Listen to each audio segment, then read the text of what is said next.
interested on. And hobbies.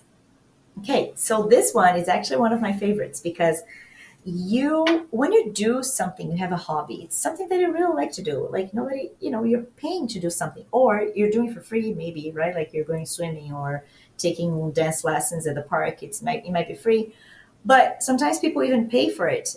Tennis classes or whatever it might be. In this case, it's something that you like to do. You're probably at your best self in those environments.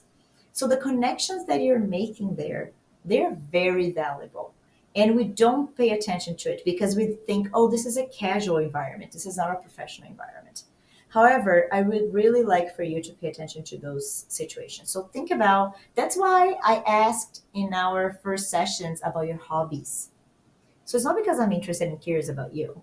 It's because I actually want you to think about what do you do outside of work and how you can leverage those relationships. So I'm going to use my case as example, and I have a client's example as well. My case, for example, I really like working out, and I'm doing CrossFit currently. So this is kind of like a hobby to me in that sense, because I go to events, that are outside the classes. I do run club with them. So I do a little bit of extra in terms of the CrossFit community. So for me, it became a hobby. Once you start getting to know people and you start like having coffee chats, and then after a run you go for and grab a coffee and do that, or you just walk your dogs together, those things you start building connection, and you ask, oh, what do you do through those connections you build relationship and people get to know you. So I actually have multiple clients from my CrossFit gym, because they got to know me from my how I present myself there, and they actually became clients right now. So I was able to create a network opportunity within something that is a leisure or hobby to me. I have a client that he was struggling a lot to build his network here in Canada. He had just moved from Israel, and he would love to play tennis. So he was like, Marina, I can't take this anymore. It's been 2 months already. I didn't have not even one interview. He was freaking out. So I said, you know what? Okay, let's go and book a tennis class. I think I probably already mentioned this example to you, but if I haven't, so this is the example. So he actually went for a tennis class. He started, talking to people.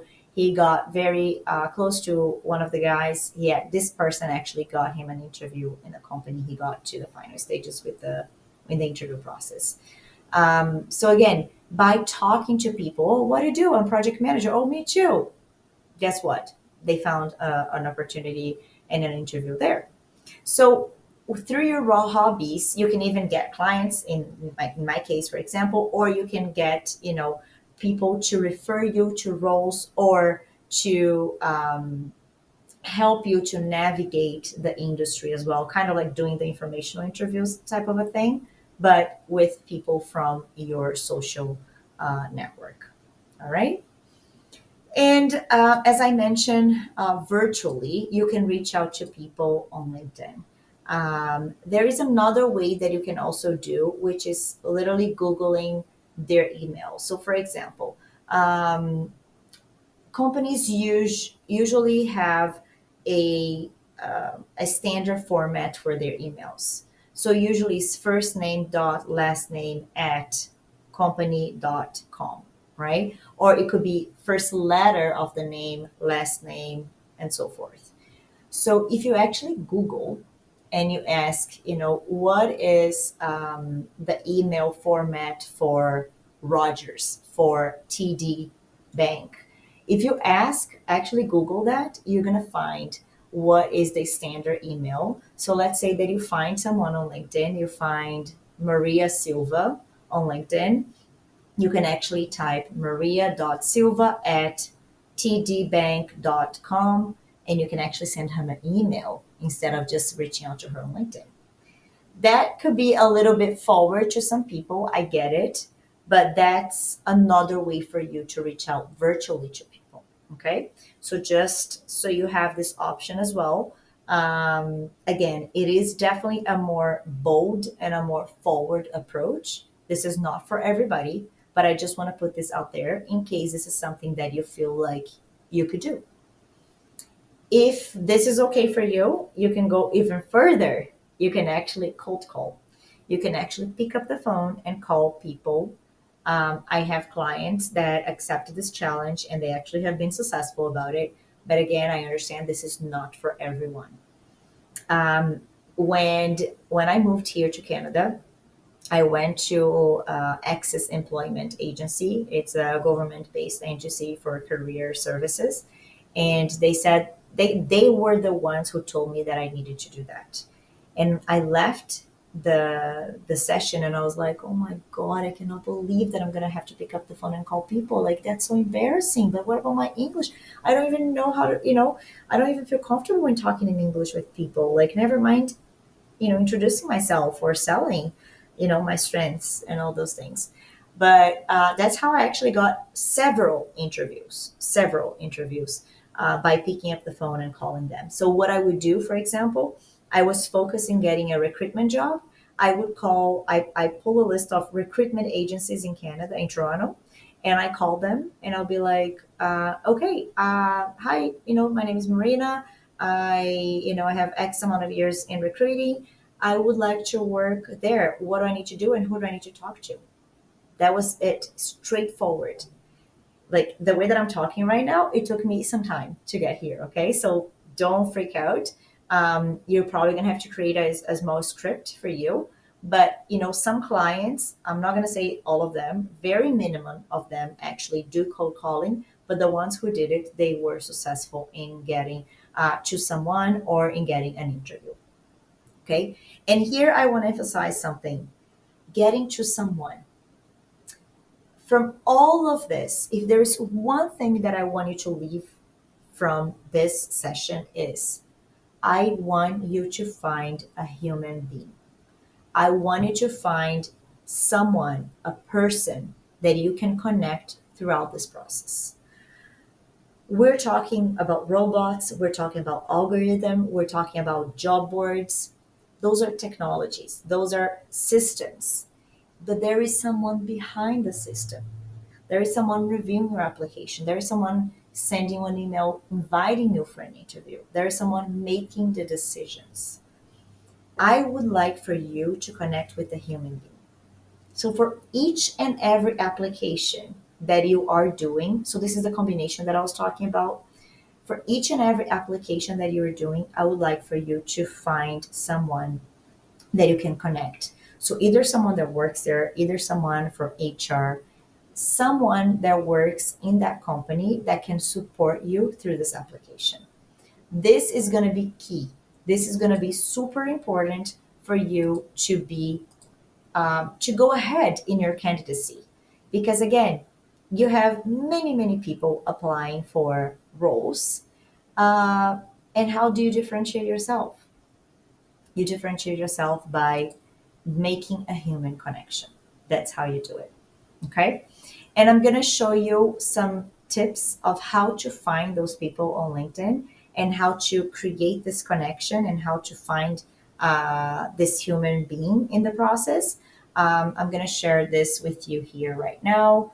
So I'm going to share my LinkedIn right now, where I have here a project manager role as a search.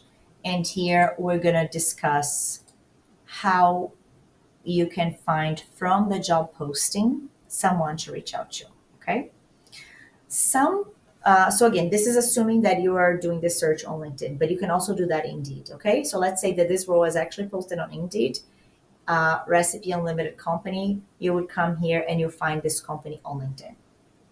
Some postings they have here, meet the hiring team. This is golden. This is great. Okay. So Rachel Chang is the recruiter that is currently recruiting for the project management intern construction. Similar to you, a lot of people already know that if they message Rachel, they might create that connection. So probably all applicants are already doing that. So we need to do something different, okay? If you find the hiring team here, that's great. We can click on her name and we can, find her, who she is, and we can, obviously, you should send the message for sure. You should send the message, but you could also try and find someone else. So when you see here on more profiles for you, if you go here, you're going to see people that either are a recruiter or they work in the same company that she does. So this company, it's called, let's see here, recipe, right? So let's see if there's someone here on recipe. Okay, there's nobody here. CIBC recipe. Okay, so this person, Live De Silva. So he's the director of people and culture at Recipe. Okay, so this guy is actually probably the lead of the lead for this company. So when you click here at his profile, you can actually send him a message and be like, again, there are templates for that, and be like, hey, I just applied for this role. This is an internship role, but you have no idea how excited I am. I understand that you're probably being bombarded with messages, but I would love to, get an opportunity to introduce myself and reach out to you. So you could talk to him, because you're not just talking to the hiring manager for the role, because everyone is doing the same thing. And then here, like his last name is De Silva. It could be Brazilian. I don't know. Let's see. So if you scroll down, we can try. No, he only speaks English. Okay. So we could probably try and find something in common with you. So let's say here in this case, HR transformation. So for me, I could come, I could go to him and say, hey, I see that you're also an HR lead in the industry. I would love to talk to you. For example, I also mentor at Triac once, so I could probably use that as a as a point of connection between us, to make sure that you are getting, a little bit ahead of other candidates. Okay, so this is one way. Um, what about if you are applying for a role that doesn't have the meeting the hiring team? Okay, so let's click here. Let's see this one. Okay, this one also has. Also, just so you know, if they have meet the hiring team, likely they have the LinkedIn recruiter seat. Okay, means that they are big organizations, so they're paying for it. This one doesn't have it. Okay, so Gibraltar construction. They don't have the name of the person who is recruiting here. They have the salary. They have a bunch of things. Now you can say, okay, well, how can I find someone? So first of all, you're going to follow this company, as I told you. Okay, so you have to follow the company that you're applying for, because that again counts in your favor. So I clicked at the company name.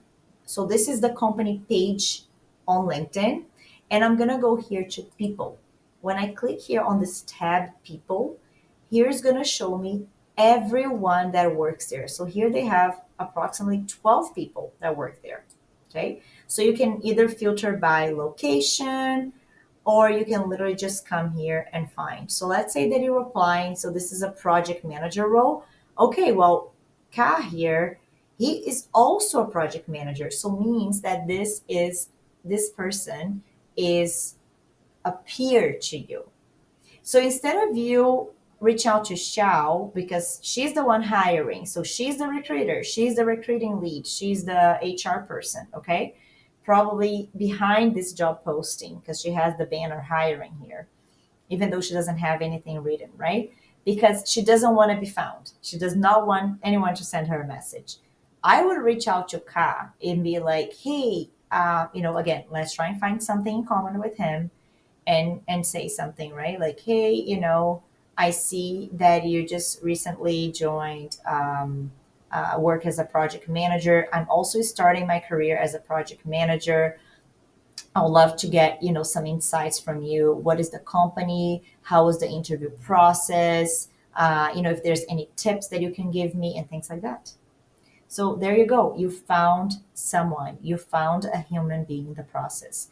So again, it could be someone who is your peer. It could be someone from HR. It could be someone who is a lead in that organization.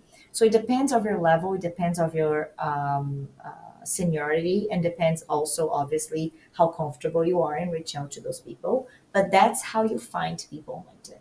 Okay. That's how you find a human connection in the process. And that's what I really would like for you to do. That's how you network.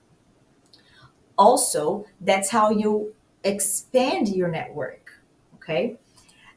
You might be new to Canada and you might not have a lot of people that you know already. So if you type here, so you can say, let's say that we're looking again, project manager, right? Let's just stick to this example, project manager. I'm just gonna type project manager and I'm hitting enter. When you do project manager, you have options to find jobs as project manager, posts, people, groups, events, all of those things. I want you to click on people, and this is how you actually find people that are project managers. And here I can look the location. Let's say that I just want people in Toronto. And literally, you can start clicking and connecting with all these people.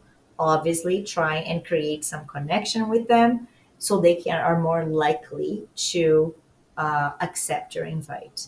That's how you start growing your network within Canada, right? Because then you start getting people that are in the same industry or people that are alike, and they, once you are connected with them, you're also connected with your network. That's how you start spreading the word, and start spreading your skills and your experience on LinkedIn. Okay, so please do that too. For us, just to finalize this session, I want to go back to our job search strategy. So we spent most of our time talking about active. Listen, again, two things that I would like to for you to take out from this conversation. Networking is key, and it's the most important thing that you need to do. Second, you need to find a human in the process. Once you start doing all these active strategies, eventually those things are going to lead to being passive situations for you. Once you start applying everything that we're talking about on LinkedIn, and I'm going to have a session just on LinkedIn engagement. So we're going to go deep on LinkedIn. You're going to be found. That's what's going to happen, guys. Like, can you imagine already people reaching out to you, and you sleep and then you wake up next day and you have an invite for an interview. That's amazing. That's all you want. Like, we're planting seeds by doing all of those things that we just discussed. We're planting seeds so then you are found on LinkedIn.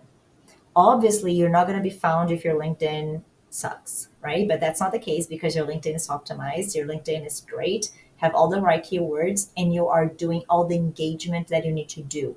Again, we're going to have a session just on LinkedIn engagement. So you need to do those things in order for the algorithm to work for you. Once you do those things, you are going to be found. Is a matter of days for you to start people reaching out to you, connecting with you, inviting you to events, inviting you to interviews, because you're going to start being active on LinkedIn. It's going to be a matter of time for people to start referring you to roles, and that's all you want. You want that, the messages that you send to your friends, colleagues, to the connections that you did on your with your hobbies, people that have the same hobbies that you have, that eventually people refer you to jobs, that people eventually that you feel comfortable in coming to those people and saying, hey, listen, I see that you work in XYZ company, and just saw a role there that I think I would be a really good fit. That's the reason why I think I would be a good fit. How comfortable would you be in referring me to this role? Guys, we need to be very careful about asking for referrals, because it's not because I am your friend that I'm going to refer you. Okay.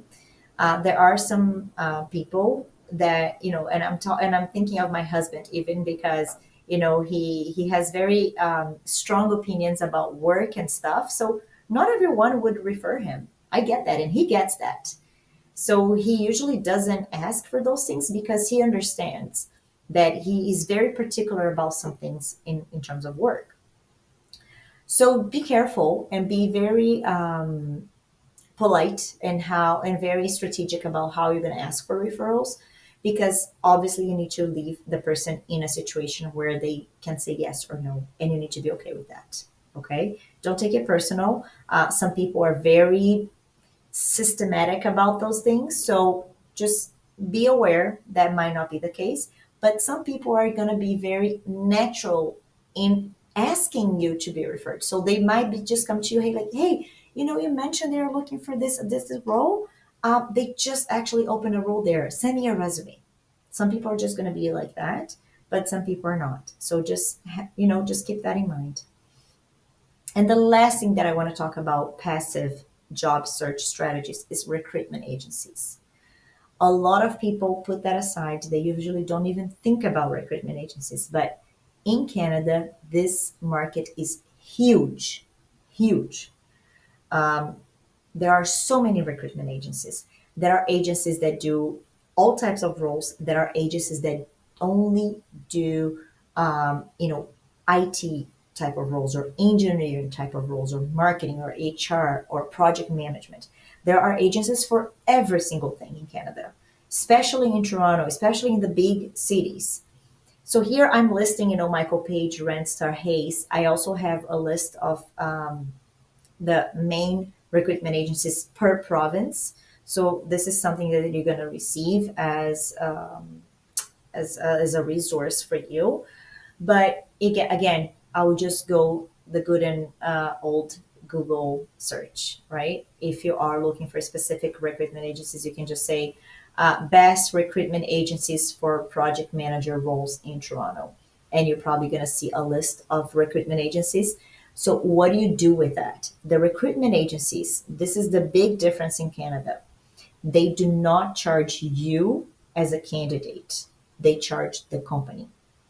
So let's say that RBC is looking for a marketing specialist.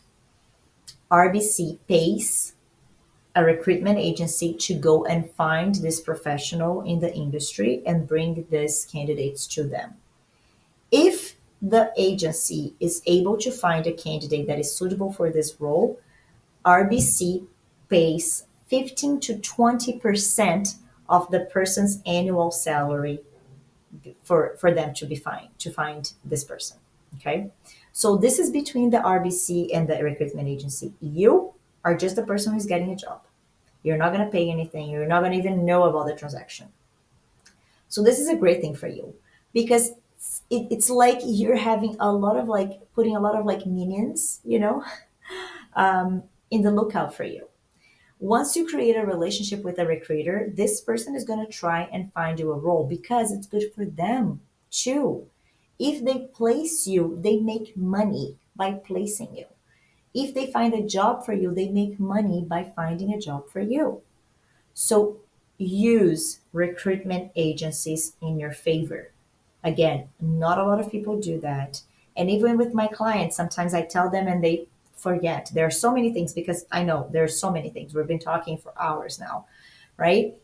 There are so many things for you to do, but you need to organize these tactics, these strategies for you to have success. But recruitment agencies is definitely something that I would emphasize for you to try and find because you can be very successful, especially when you build a relationship with a recruiter and they can help you find a role. Okay. So this is what I had for today. All these strategies for active search and passive search. So, finding opportunities and being found and being referred. And, at the end of the day, that's what we really want. Please focus on networking. Again, networking goes beyond events is your connections is with people that you're talking to and creating the relationship with them is letting people know what you do and what you're looking for. And always try and find a human being. That's the most important thing that I would like for you to understand and to ensure that you're making quality applications versus quantity. Numbers are going to be important. I'm going to be asking you to put a goal for yourself, how many applications you want to do a week. But the most important thing is that you ensure that you do quality applications over anything else. Okay. I hope this was good. I know it's overwhelming. I understand that there's a lot here. So please take a moment, write down some of the tasks, things that you would like to do before we move to the next lesson. I don't want you to get overwhelmed or lost. Um, I'm going to give you some tools to organize better yourself and your time. But it is important for you to, digest everything that we just spoke so you can really go to market and find the opportunity that you're looking for. Okay, I'll see you soon.